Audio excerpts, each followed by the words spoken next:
മലപ്പുറം കുറ്റിപ്പുറത്ത് അരക്കോടിയിലധികം വരുന്ന കള്ളപ്പണവുമായി ഒരാൾ പോലീസ് പിടിയിൽ. മേലാറ്റൂർ സ്വദേശിയായ മുഹമ്മദ് അലിയാണ് 67 ലക്ഷം രൂപയുമായി പിടിയിലായത്. റെയിൽവേ സ്റ്റേഷനിൽ വന്നിറങ്ങിയ ഇയാളുടെ പക്കൽ നിന്നും കാർഡ്ബോർഡ് ബോക്സിൽ ഒളിപ്പിച്ച നിലയിലാണ് പണം കണ്ടെത്തിയത്. ചെന്നൈയിൽ നിന്നും കൊണ്ടുവന്ന പണം വേങ്ങരയിലെ കുഴൽപ്പണ മാഫിയയ്ക്ക് കൈമാറാനായിരുന്നു പദ്ധതിയെന്ന് പോലീസ് പറഞ്ഞു. ഡിസംബറിൽ സമാനമായ രീതിയിൽ 60 ലക്ഷം രൂപ പോലീസ് പിടികൂടിയിരുന്നു. കേരള കർണാടക അതിർത്തി പ്രദേശമായ വയനാട് ബാവലിയിൽ 51 ലിറ്റർ കർണാടക മദ്യവുമായി ഒരാൾ പിടിയിൽ. HD കോട്ട സ്വദേശി മണിയെയാണ് എക്സൈസിന്റെ പിടിയിലായത്. ഇയാളോടൊപ്പം ഉണ്ടായിരുന്ന 2 പേർ ഓടി രക്ഷപ്പെട്ടു. കോവിഡ് വാരാന്ത്യ കർഫ്യൂ ഉള്ളതിനാൽ ഇന്ന് കർണാടകയിൽ മദ്യവിൽപ്പനശാലകൾ തുറന്നിരുന്നില്ല. അതിർത്തി പ്രദേശങ്ങളിൽ വ്യാപകമായി മദ്യവിൽപ്പന നടക്കുന്നു എന്ന വിവരത്തെ തുടർന്നാണ് എക്സൈസ് ബാവലി ഷാണമംഗലം ഭാഗത്ത് പരിശോധന നടത്തിയത്.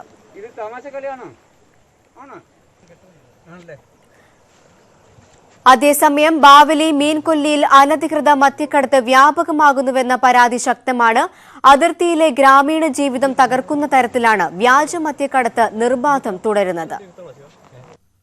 കർണാടക കേരള അതിർത്തിയിലെ ഗ്രാമങ്ങൾ വ്യാജമദ്യ കച്ചവടക്കാരെ കൊണ്ട് പൊറുതിമുട്ടിയിരിക്കുകയാണ്.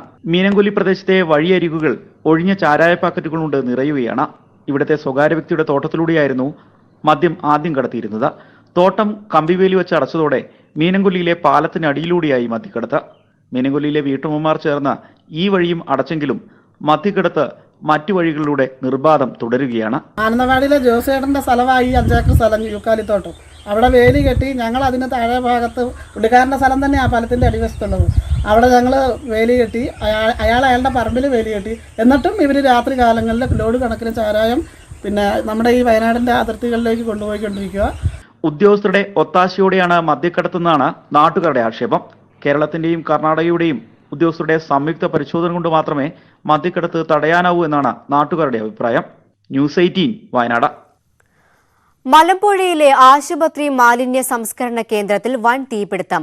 സംസ്കരണ കേന്ദ്രത്തിന് പുറത്തെ കുറ്റിക്കാടുകൾക്ക് തീപിടിച്ചതാണ് സംസ്കരണ കേന്ദ്രത്തിലേക്ക് പടർന്നത് എന്ന് അധികൃതർ പറഞ്ഞു. തീപിടുത്തത്തിൽ മാലിന്യങ്ങൾ സൂക്ഷിച്ചിരുന്ന ഷെഡ് കത്തിനശിച്ചു.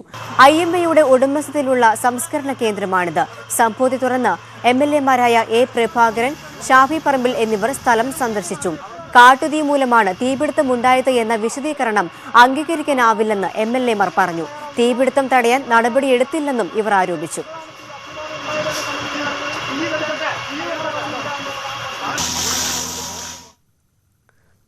തലശ്ശേരി വടക്കുംപാട് കോൺഗ്രസ് ഓഫീസ് തീവച്ച് നശിപ്പിച്ചു. കൂളി ബസാറിനടുത്തുള്ള കോൺഗ്രസ് ഓഫീസായ യുവപ്രതിഭ ആർട്സ് ആൻഡ് സ്പോർട്സ് ക്ലബ്ബാണ് തീവച്ചത്. ഓഫീസിനകത്ത് പെട്രോൾ ഒഴിച്ച് കത്തിക്കുകയും പുറംഭാഗം കരിയോയിൽ ഒഴിച്ച് വികൃതമാക്കുകയും ചെയ്തു. DCC പ്രസിഡന്റ് മാർട്ടിൻ ജോർജ് ഉൾപ്പെടെയുള്ള നേതാക്കൾ സ്ഥലം സന്ദർശിച്ചു.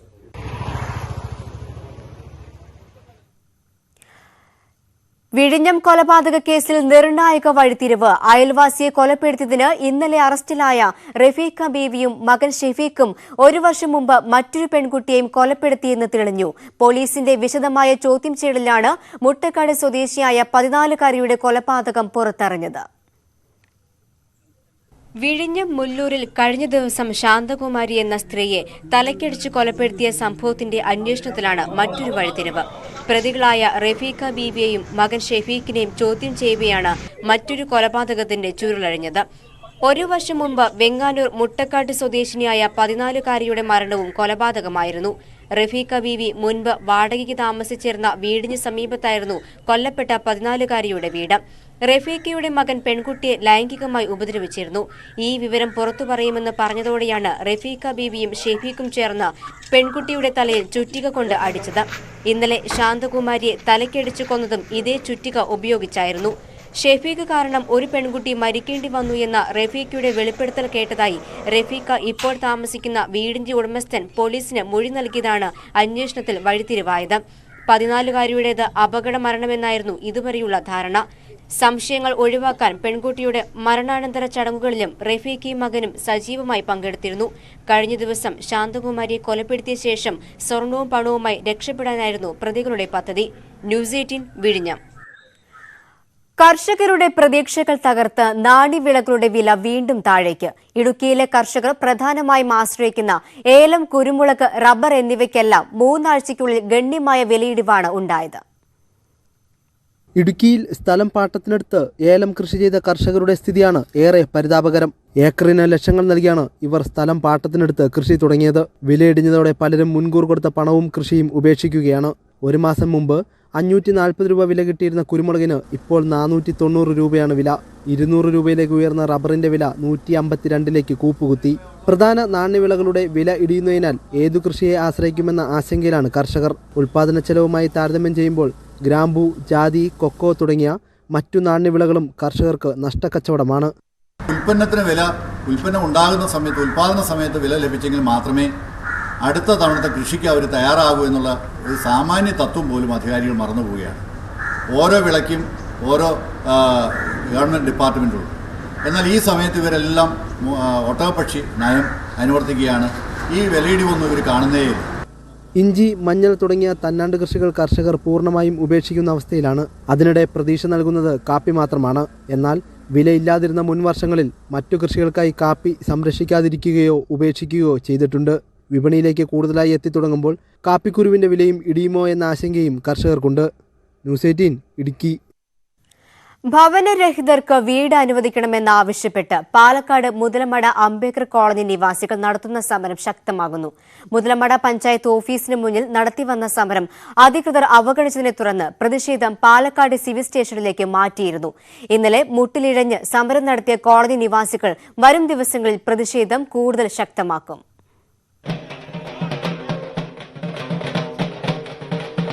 വീടിനായി സിവിൽ സ്റ്റേഷന് മുന്നിൽ അനിശ്ചിതകാല സമരം നടത്തുന്ന മുതലമട അംബേദ്കർ കോളനി നിവാസികൾ സർക്കാർ അവഗണനയ്ക്കെതിരെ കടുത്ത അമർഷത്തിലാണ്.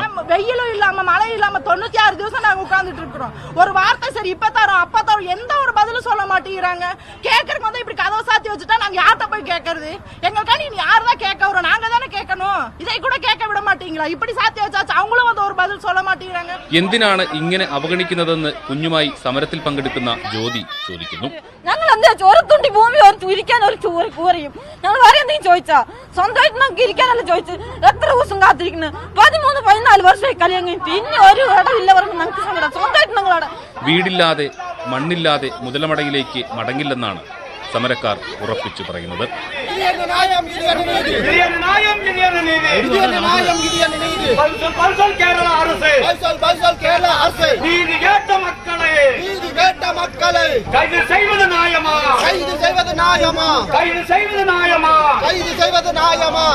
ന്യൂസ് 18 പാലക്കാട്. സംസ്ഥാന ജൂനിയർ ഖോഖോ ചാമ്പ്യൻഷിപ്പിൽ ആൺകുട്ടികളുടെ വിഭാഗത്തിൽ മലപ്പുറത്തിന് കിരീടം. പെൺകുട്ടികളുടെ വിഭാഗത്തിൽ പാലക്കാട് ചാമ്പ്യന്മാരായി. നിലവിലെ ചാമ്പ്യന്മാരായ മലപ്പുറം കിരീടം നിലനിർത്തിയപ്പോൾ തിരുവനന്തപുരത്തെ അട്ടിമറിച്ചാണ് പാലക്കാട് ഒന്നാം സ്ഥാനത്തെത്തിയത്. മലപ്പുറത്തിന് 22 പോയിന്റും പാലക്കാടിന് 14 പോയിന്റും ലഭിച്ചു. വയനാട് ചുള്ളിയോട് ഗാന്ധി സ്മാരക ക്ലബ് ഫ്ലഡ് ലൈറ്റ് ഗ്രൗണ്ടിലാണ് മത്സരങ്ങൾ നടന്നത്. എറണാകുളം വൈറ്റില ജംഗ്ഷനിലെ ഗതാഗതക്കുരുക്ക് ഒഴിവാക്കാനുള്ള ക്രമീകരണം നിലവിൽ വന്നു. ഒരാഴ്ചത്തേക്ക് പരീക്ഷണാടിസ്ഥാനത്തിലാണ് ക്രമീകരണം നടപ്പാക്കുന്നത്. ഇതോടെ പാലാരിവട്ടം, പൊന്നുരുന്നി ഭാഗങ്ങളിൽ നിന്ന് വരുന്ന വാഹനങ്ങൾക്ക് വൈറ്റില ജംഗ്ഷൻ കടന്ന് എറണാകുളത്തേക്ക് പോകുന്നതിന് നിയന്ത്രണം ഏർപ്പെടുത്തി.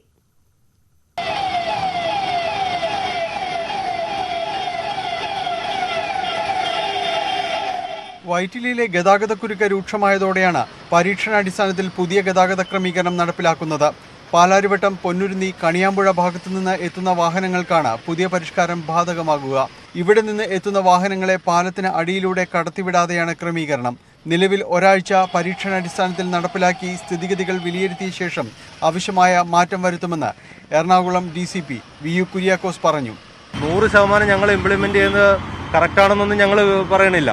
ഇത് ഇംപ്ലിമെൻ്റ് ചെയ്യുമ്പോൾ അതിൻ്റെ പ്രശ്നങ്ങൾ നമുക്ക് മനസ്സിലാകുമ്പോൾ അത് ഞങ്ങൾ മാറ്റങ്ങൾ വരുത്തി വീണ്ടും ഇംപ്ലിമെൻ്റ് ചെയ്യും. ദേശീയപാത 66 പാലാരിവട്ടം ഭാഗത്തു നിന്ന് എത്തുന്ന വാഹനങ്ങൾക്ക് വൈറ്റില പാലം കയറിയ ശേഷം ആദ്യ യു-ടേണിലൂടെയാകും എറണാകുളം കടവന്ത്ര ഭാഗത്തേക്ക് പോകാൻ അനുവാദമുണ്ടാകുക. ഇത്രയും നാൾ നമ്മൾ ഈ ജംഗ്ഷനിൽ നടത്തിക്കൊണ്ടിരുന്നത് ഒരു ക്രൗഡ് മാനേജ്മെൻറ്റാണ്. ഇപ്പോൾ കുറച്ച് ഭാഗങ്ങളിൽ നിന്ന് വരുന്ന വണ്ടികളെ ഡൈവേർട്ട് ചെയ്ത് വിടുന്നതിലൂടെ ഒരു റെഗുലേഷനാണ് നമ്മളിവിടെ സാധ്യമാക്കിയിരിക്കുന്നത്. പൊന്നുരുന്നിയിൽ നിന്നെത്തുന്ന വാഹനങ്ങൾക്ക് സുഭാഷ് ചന്ദ്രബോസ് റോഡ് ഉപയോഗിച്ചും കണിയാമ്പുഴ വഴി എത്തുന്ന വാഹനങ്ങൾക്ക് വൈറ്റ്ല ഹബ്ബ് വഴി മെട്രോ സ്റ്റേഷന് മുന്നിലൂടെ എറണാകുളം കടവന്ത്ര റോഡിലേക്ക് കയറാൻ കഴിയുന്ന രീതിയിലാണ് പുതിയ ക്രമീകരണം. ന്യൂസ് 18 കൊച്ചി. വാട്ടർ അതോറിറ്റിയുടെ പീരുമേട് സബ് ഡിവിഷനിൽ ആവശ്യത്തിന് ജീവനക്കാരില്ലാത്തതിനാൽ കുടിവെള്ള വിതരണം മുടങ്ങുന്നതായി പരാതി.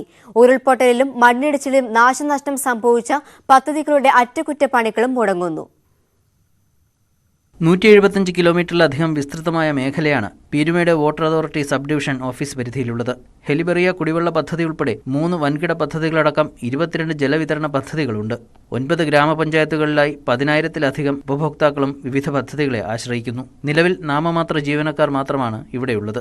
ഓവർസിയർ, ഡ്രാഫ്റ്റ്സ്മാൻ തുടങ്ങിയ തസ്തികകൾ ഒഴിഞ്ഞുകിടക്കുന്നു. പീരുമേട് താലൂക്കിൽപ്പെടുന്ന 9 പഞ്ചായത്തുകളിലും കുടിവെള്ള വിതരണം തടസ്സപ്പെട്ടിരിക്കുകയാണ്. ഓഫീസിൽ വാട്ടർ അതോറിറ്റി പീരുമേടിലെ ഓഫീസിൽ ആവശ്യത്തിന് ഉദ്യോഗസ്ഥരില്ലാത്തത് കൊണ്ടാണ് ഇത്തരത്തിൽ മുടങ്ങുന്നതെന്നാണ് ഉള്ള ഉദ്യോഗസ്ഥർ അവിടെ എത്തുന്ന ജനങ്ങളോട് പറയുന്നത്. വിശാലമായ പീരുമേട് സബ് ഡിവിഷൻ വിഭജിച്ച് കുമളി കേന്ദ്രമാക്കി പുതിയ സബ് ഡിവിഷൻ ആരംഭിച്ചാൽ ജലവിതരണത്തിലെ അപാകതകൾ ഒരു പരിധിവരെ പരിഹരിക്കാനാകുമെന്നാണ് നാട്ടുകാരുടെ വാദം. ന്യൂസ് 18 പീരുമേട്. ഇടവേളയ്ക്ക് ശേഷം നാട്ടുവർത്തമാനം തുടരും.